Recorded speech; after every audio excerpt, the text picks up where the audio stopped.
అందరికీ నమస్తే అండి. కోల్కతాలో జరిగిన ఒక దారుణమైన ఘటన, ఒక వైద్య విద్యార్థినికి జరిగిన ఒక దారుణమైన ఘటన, అఘాయిత్యం ఇప్పుడు దేశాన్ని నివ్వురిపరుస్తోంది. దేశం మొత్తాన్ని భయపెట్టే కొన్ని ట్విస్టులు బయటకు వస్తున్నాయి. ఇది మనం నిన్నటి వరకు కేవలం మొదటేమో ఒకడెవడో అఘాయిత్యం చేశాడు, ఆ తర్వాత అది గ్రూప్ ఆఫ్ పీపుల్ సామూహిక అత్యాచారం మాత్రమే మనకు తెలుసు. కానీ ఇప్పుడు దీనిలో ప్రతిరోజు కొత్త అంశాలు తెర మీదకి వస్తున్నాయి. సో ఇప్పుడు వరకు ఉన్న సమాచారం ప్రకారం దేశం మొత్తం మీద అత్యంత దారుణమైన ఒక పెద్ద మాఫియా, ఒక పెద్ద కుట్ర దీనిలో ఇన్వాల్వ్ అయినట్టుగా ఖచ్చితంగా మనం అనుమానించాలి. ప్రాథమికంగా కొన్ని ఆధారాలు కూడా బయటకు వస్తున్నాయి. ఎవ్వరు ఊహించినటువంటి పెద్ద తలకాయలు బయటకు వచ్చే అవకాశం ఉంది. మేబీ సిబిఐ ఇన్వెస్టిగేషను కరెక్ట్గా జరిగితే. ఎందుకంటే మనం ఒక్కసారి సీన్ టు సీన్ జాగ్రత్తగా సీక్వెన్స్లో చెప్పుకుందాం. అసలు సిబిఐ ఎంటర్ అవ్వక ముందు ఏం జరిగింది, ఎంటర్ అయిన తర్వాత ఏం జరిగింది, పోస్ట్ మార్టం రిపోర్ట్ రాకముందు ఏం జరిగింది, వచ్చిన తర్వాత ఏం జరిగింది, అసలు ఫస్ట్ నుంచి ఏం జరిగింది అనేది సింపుల్గా మొత్తం ఒకసారి గుర్తు చేస్తాం. మొదటి నుంచి ఆగస్టు 9వ తేదీ. సో ఆ రోజు అంత ముందు రోజు నుంచి కూడా నాన్ స్టాప్గా డ్యూటీలో ఉన్న ఒక పీజీ 2వ సంవత్సరం చదువుతున్న వైద్య విద్యార్థిని ఆ రోజు అక్కడ డిన్నర్ చేసి బాగా అలసిపోయి సెమినార్ హాల్లో కాసేపు చదువుకొని అక్కడే రెస్ట్ తీసుకొని అక్కడే నిద్రపోయిందంట. సో తెల్లవారుజాము అయ్యేసరికి ఆ అమ్మాయి వికతజీవిగా చనిపోయి పడి ఉంది. ఒళ్ళంతా కూడా దారుణమైన దెబ్బలు, మెడ, ఎముకలు, కాళ్ళు, చేతులు వంగిపోయి విరిగిపోయి దారుణమైన పరిస్థితిలో ఉంది. సో ఆ అమ్మాయి చూసిన ఎవరికైనా ఇట్టే అర్థమైపోద్ది అఘాయిత్యం జరిగిందే అని.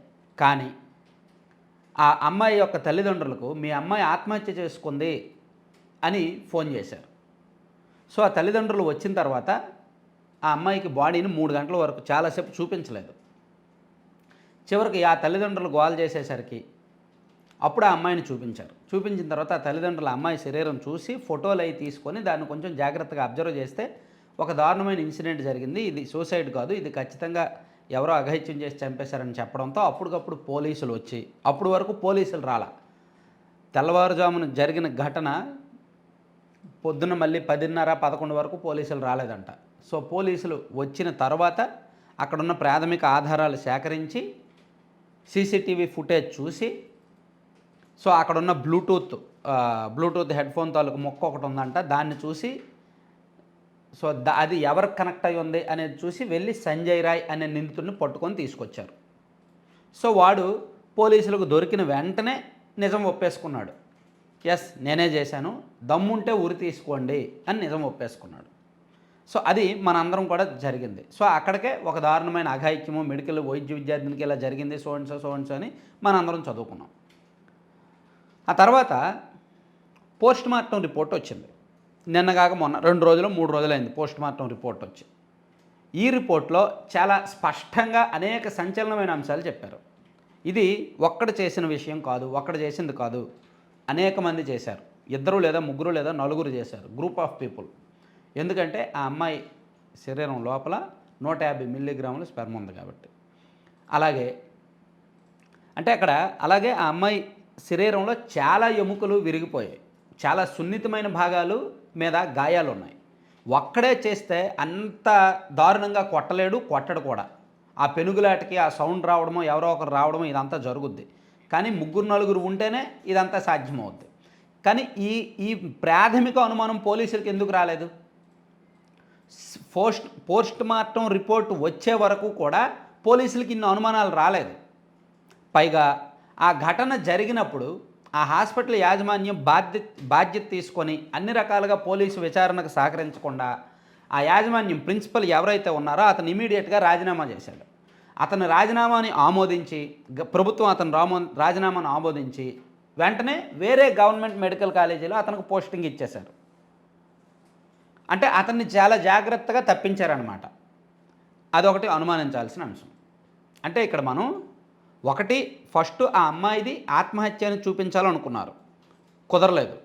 2 ఒక్కడే ఈ అఘాయిత్యం చేశాడు, వాడిని పోలీసులు పట్టేసుకున్నారు, వాడు ఇంకా దొరికిపోయాడు, ఇంకా ఏమీ లేదు, నిందితులు దొరికిపోయారు అని ప్రపంచానికి చెప్పించాలనుకున్నారు. కానీ కుదరలేదు. పోస్ట్ మార్టం రిపోర్ట్ వేరేగా వచ్చింది. 3 హాస్పిటల్ యాజమాన్యం పాత్ర లేదు, హాస్పిటల్ అంతా కూడా క్లీన్గా ఉంది, మొత్తం అంతా కూడా విచారణకు సహకరిస్తుంది అని చెప్దాం అనుకున్నారు. కానీ సీసీ కెమెరా చూసిన తర్వాత కొన్ని అనుమానాలు వచ్చాయి, హాస్పిటల్ పాత్ర ఉన్నట్టు కొన్ని అనుమానాలు రావడంతో అతన్ని తప్పించారు. సో ఇన్ని అనుమానాలు ఉండడంతో సిబిఐ రంగంలోకి దిగింది. సిబిఐ రంగంలోకి దిగిన రోజే హాస్పిటల్ బయట ఈ అమ్మాయి మృతికి, ఈ దారుణానికి నిరసనగా ఆందోళన చేస్తున్న ఈ జూనియర్ డాక్టర్ల మీద, వైద్య విద్యార్థుల మీద అధికార పార్టీ కార్యకర్తలు కొంతమంది దాడి చేశారు. తృణమూల్ కాంగ్రెస్ కార్యకర్తలు కొంతమంది కుర్రోళ్ళు వెళ్ళి దాడి చేశారు. అలా దాడి చేయాల్సిన అవసరం ఏమొచ్చింది? ఇష్యూని డైవర్ట్ చేయడానికి, శాంతి భద్రతల ఇష్యూగా మార్చడానికి. అలాగే ఆ తర్వాత రోజు నైటు, అంటే నిన్న నైట్ అనుకుంటా, మొన్న నైటు హాస్పిటల్ సెమినార్, అంటే ఎక్కడైతే ఈ ఘటన, ఈ క్రైమ్ జరిగిందో అక్కడ అదే సెమినార్ హాల్లో రిపేర్ వర్క్స్ చేస్తున్నారంట. ఉన్న పలంగా రిపేర్లు చేయాల్సిన అవసరం ఎవరికి వచ్చింది? ఎందుకు వచ్చింది? ఏమంటే అక్కడ దేశం మొత్తం నివ్వెరపోయే ఒక దారుణమైన ఘటన జరిగినప్పుడు, దాని మీద సిబిఐ నిఘా ఉన్నప్పుడు, సిబిఐ విచారణ జరుగుతున్నప్పుడు ఆ ప్లేస్ని ఎందుకు రిపేర్ చేపిస్తారు?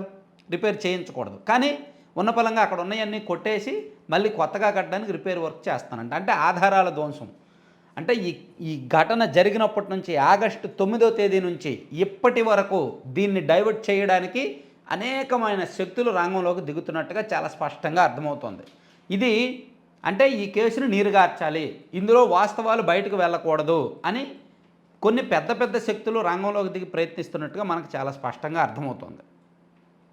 సో దీన్ని బట్టి చూస్తే ఇది కేవలం ఒక అఘాయిత్యం మాత్రమే కాదు. మేబీ పశ్చిమ బెంగాల్లో మనకు తెలియని అనేక దారుణాలు ఉంటాయి, అనేక చీకటి సామ్రాజ్యం ఉంటుంది. పశ్చిమ బెంగాల్ రాష్ట్రం మొత్తం మనకు తెలియని చీకటి సామ్రాజ్యం ఉంటుంది. మనం ఎన్నో సినిమాల్లో కూడా చూసుకున్నాం కదా.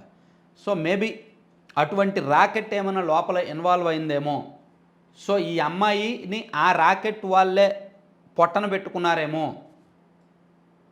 సో అందుకని ఈ అమ్మాయిని భయపెట్టడానికో బెదిరించడానికో వాళ్ళకి లొంగలేదు కాబట్టో ఈ అమ్మాయిని ఇలా ఇరికించాలనుకున్నారేమో.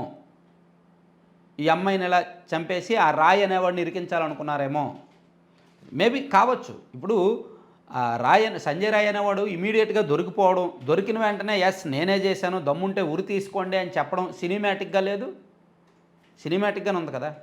సో ఆ తర్వాత పోస్ట్ మార్టం రిపోర్ట్ వచ్చాక కానీ తెలియలా వాడు ఒక్కడే కాదు ఇంకో 3-4 ఉన్నారు అని. సిబిఐ రంగంలోకి దిగాక కానీ తెలియలా ఇందులో పెద్ద పెద్ద నాయకులు కుట్ర ఉంది, అందుకే అక్కడ బయట ఆందోళన చేస్తున్న వాళ్ళని కొడుతున్నారు, డైవర్ట్ చేస్తున్నారు, ప్లస్ లోపలేమో ఆధారాలు ధ్వంసం చేయడానికి, సాక్ష్యాలు నాశనం చేయడానికి రిపేర్ వర్క్స్ చేస్తున్నారు అని. ప్లస్ అక్కడ ప్రిన్సిపల్ని నెమ్మదిగా చాకచక్యంగా తప్పించారు. పైగా ఇక్కడ అధికార party Trinamool Congress over action ఎక్కువైపోయింది, మమతా బెనర్జీ గారు ఓవర్ యాక్షన్ ఎక్కువైంది. ఇక్కడ అనుమానాలన్నీ కూడా అక్కడ అధికార పార్టీ మీదకు వెళ్తున్నాయి. సో నేను నిన్నగాక మొన్నే ఒక వీడియో చేశా, రాజకీయం కూడా ఇన్వాల్వ్ అయ్యి ఉంది దీనిలో అని. ఇప్పుడు దీనిలో కేవలం రాజకీయం మాత్రమే కాదు, ఒక పెద్ద మాఫియానే ఇన్వాల్వ్ అయినట్టుగా అనుమానాలు వస్తున్నాయి. ఎవరో ఆ రాష్ట్రం మొత్తాన్ని నడిపిస్తున్న ఒక చీకటి సామ్రాజ్యం ఎవరో ఈ కేసుని నీరుగార్చడానికి ప్రయత్నిస్తున్నట్టుగా అనుమానం వస్తుంది. సో ఇది పశ్చిమ బెంగాల్ రాష్ట్ర ప్రభుత్వానికి పరీక్ష కాదు, కేంద్ర ప్రభుత్వానికి పరీక్ష, కేంద్ర హోంశాఖకు పరీక్ష, సిబిఐకి ఒక పెద్ద పరీక్ష. సో ఏం జరిగింది? మొత్తం ఆగస్టు 9వ తేదీ ముందు రోజు నుంచి కూడా ఆగస్టు 8వ తేదీ నుంచి ఆవిడకి అసలు ఆ అమ్మాయికి నాన్ స్టాప్గా 36 గంటల పాటు డ్యూటీ చేయాల్సిన అవసరం ఎందుకు వచ్చింది? అలా ఎవరికైనా వేస్తారా? ఏ జూనియర్ డాక్టర్లకైనా అలా నాన్ స్టాప్గా డ్యూటీలు వేస్తున్నారా? అసలు ఈ సంజయ్ రాయ్ అనేవాడు ఎందుకు అంత ఒప్పుకున్నాడు? అంత ధైర్యంగా దమ్ముంటే ఉరి తీసుకోండి అని ఎందుకు ఒప్పుకున్నాడు? వీడిని ఎవరైనా కొనుగోలు చేసి ఎవరైనా డబ్బులు ఇచ్చి వీడి చేసి చెప్పించారా? వీడికి అంత ధైర్యం ఏంటి? వీడితో పాటు ఉన్న మిగిలిన 3 ఎవరు? ప్రిన్సిపల్ని ఎందుకు అంత ఇమీడియట్గా తప్పించి వేరే కాలేజీలో జాయిన్ చేశారు? ప్రభుత్వ పాత్ర లేకుండా, పెద్దల పాత్ర లేకుండా ఇదంతా సాధ్యమవుద్దా? ఇవన్నీ కూడా అనుమానాలే. అంతెందుకు, ఇప్పుడు కొత్త ట్విస్టులు ఏంటంటే ఆ హాస్పిటల్లో ఉన్న కొంతమంది విద్యార్థులే, సహచర విద్యార్థుల మీద అనుమానాలు వస్తున్నాయి, కొన్ని కొత్త కోణాలు బయటకు వస్తున్నాయి. సో దీనిలో ఎప్పుడు ఏం జరుగుద్దో మనం చెప్పలేం. ఇది హిందూ ముస్లిం అనేది మనకు సంబంధం లేదు, మతాలకి కులాలకి సంబంధం లేదు.